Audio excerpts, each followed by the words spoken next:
Welcome back, everybody, to the GSMC Hoops and Heels Women's Sports Podcast, brought to you by the GSMC Sports Network.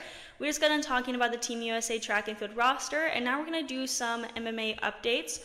We have 3 things to talk about regarding the MMA updates. 1, Mayra Bueno Silva's injury. 2, Julianna Peña says she will likely challenge UFC bantamweight champion Raquel Pennington in October. And 3, Paige VanZant at the Power Slap 8. Okay, so let's start with Mayra Bueno Silva. Okay, so just as a trigger warning here, the picture I'm going to show you has blood in it, and I wanted to show one of the more gruesome looking pictures. This is not the most gruesome picture. There is a little bit of blood in here, so if you are not a fan of looking at blood, I recommend you either skip this part, watch on our podcast channel, or just turn your screen off. The podcast channel will be linked in the description for the YouTube channel, so just as a little trigger warning for blood, don't want to get this video ended up taking down. It is the MMA, there's always blood involved, but it is not the worst picture you see. If you go and search up her injury, it is pretty bad. It's a deep gash in her eyebrow. I'll get into the injury some more, obviously, that's what we're here to talk about, but this is not the worst picture, but as a trigger warning. Anyway, okay, so I'm just gonna remove that now. Okay, so during UFC 303, Mayra Bueno Silva left with one of the deepest cuts, but she says her fight still shouldn't have been stopped, like the champ and fighter she is. Bueno Silva lost by TKO to Macy Chiasson, who opened up a gash above Bueno Silva's right eye with a slicing elbow. Like, it literally was like, okay, that's my left side, this is my right. It's inverted on like a screen, so it doesn't look right, but like it was like right above her eyebrow, and it was pretty deep. It was bad. I don't know, when it comes to like big gashes like that, especially on the face, I get super like worried because I'm like, oh, that's your face, like that seems like sensitive area, like, oh my gosh. So I am a little bit weak when it comes to that. But after some deliberation, referee Chris Tonani, in consultation with the cage-side doctor, shut the fight down. The cut appeared to be at least an inch wide and right above her eyebrow. On Instagram, Bueno Silva posted, quote, "Last night I was in the mood for war. I was there to sweat, bleed, and everything that can happen in a war, but unfortunately the referee thought it was better to stop the fight.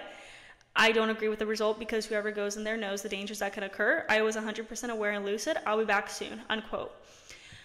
The loss for Bueno Silva may be particularly painful considering in January she lost a vacant women's bantamweight title fight to Raquel Pennington. Back-to-back losses to the current champ, and now to the woman who is hoping to be next in line, might push Bueno Silva back in the pack for a while. Ooh, I hope I did not just ruin the microphone. I'm so sorry if I did.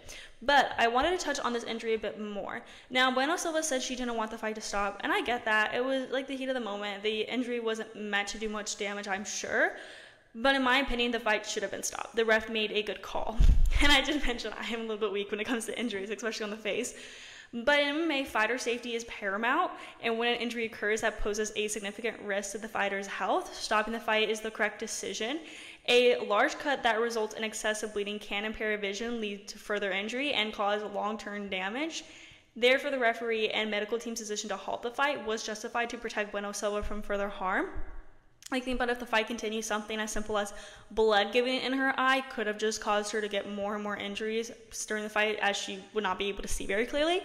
You have to consider, is this the MMA culture we want as fans? Yes and no.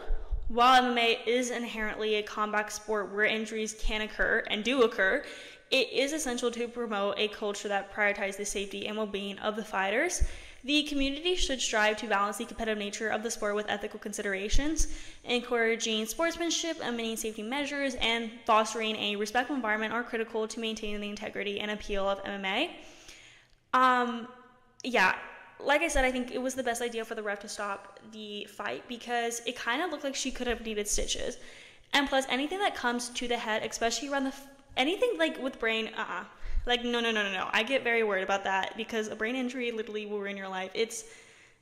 So I know I said like I'm very weak when it comes to all that stuff, but I am, and that's just how it is. Anyway, but I think the best way to prevent something like this from happening again would be to do more regular medical checks. I've been saying this for a while. I wish there was more, I don't know, like timeouts or something that people could take a look at and be like, are you okay? And then we can do the match. I had to brainstorm that a bit further because I don't have like a solid solution, but I think there should also be more protective gear on the face and neck. And once again, I don't have a solid solution, like a design or anything, but I just hate how little gear there is around the face area. Like, I know you have mouth guards and stuff, but like, the forehead just like, it gets me. I don't know. That's just the thing. Anyway, let's now move on to our second thing, which is more like fun, I guess. Julianna Peña says she will likely challenge UFC bantamweight champion Raquel Pennington in October.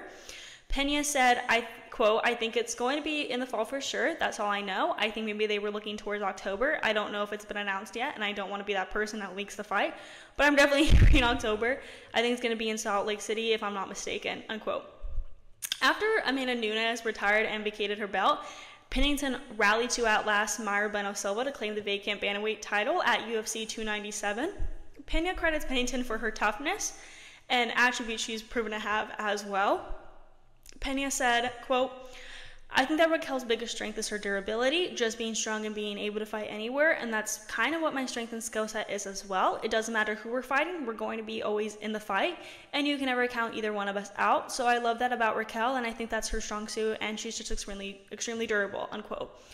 Peña hasn't competed since losing her bantamweight title to Nunes at UFC 277 in July 2022, which was really long ago. The pair were scheduled for a trilogy bout at UFC 289, but Peña pulled out due to broken ribs. Nunes faced Irene Aldana instead and retired after defeating her. Peña was in attendance for Nunes' retirement and received plenty of flack for booing her. The Venezuelan vixen plans on beating Pennington, then luring Nunes out of retirement after that, basically.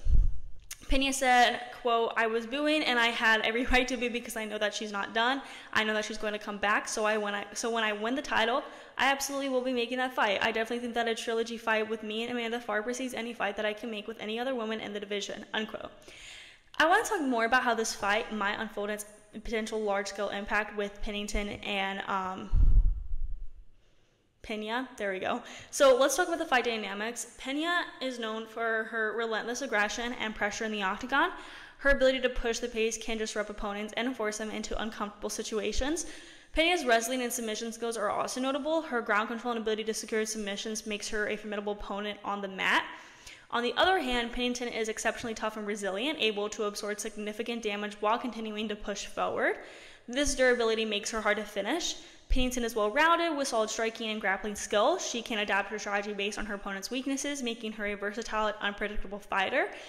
This bout is expected to be a grueling back-and-forth battle. Peña's aggressive style will likely clash with Pennington's durability and well-rounded skill set.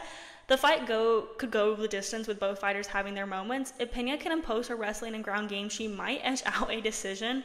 However, Pennington's toughness and striking could make it a very competitive fight. So now talking about the impact. With Amanda Nunes' retirement, the division is wide open for new stars to emerge. This fight could set the tone for the bantamweight division moving forward, establishing a new dominant champion. Peña's intention to lure Nunes out of retirement adds an intriguing subplot, I'll say. If Peña wins and manages to bring Nunes back, it could generate massive interest and potentially one of the biggest trilogy fights in women's MMA history. Overall, both fighters' strengths highlight the evolution of women's MMA, showcasing high levels of durability, skill, and strategic thinking. High-profile fights like this bring more visibility to women's MMA, encouraging more fans to engage with and support the sport. Lastly, let's talk about Paige VanZant. Paige VanZant finally got back on the winning track Friday at Power Slap 8 in the intriguing debut of the UFC BKFC and boxing veteran in the highly polarizing Power Slap organization. VanZant landed the cleaner shots over 3 rounds to win an unanimous decision over Christine Wolmarans by scores of 30-25, 30-25, and 30-25. The round 2 slap from VanZant made her opponent take a knee and was a turning point of the match in her favor at the Phantom Blue, I don't even know how to pronounce that, guys. I'm so sorry. The location is hard for me to pronounce, but it's a hotel and casino, basically. That's where it was. So VanZant said, quote, "Of course I wanted to knock her out with the first slap, but I was really ready for it. That was really fun. I was surprised I wasn't really that nervous. This feels really incredible," unquote. VanZant said that she will be back in the future. Paige VanZant is one of the most recognizable names in the women's MMA, known for her charismatic personality and marketability, as you can see. Her return could draw substantial attention to the sport, bringing in both hardcore fans and casual viewers. Also, VanZant is a valuable asset for any promotion due to her ability to attract sponsors and media attention. Her comeback would likely be accompanied by substantial promotion efforts, creating economic benefits for the promotion she fights for and for the sport as a whole. This could lead to better fight cards and higher viewership numbers, benefiting other fighters in the organization. VanZant said, quote, "Honestly, this is too much fun to walk away from. That was so awesome. I told you all I'm a gangster," unquote. So we're now going to move into our last segment of the day where we talk about the most stacked Team USA Olympic basketball roster. Before we get into that, we're going to be taking a very short break. So I will see you guys all very soon.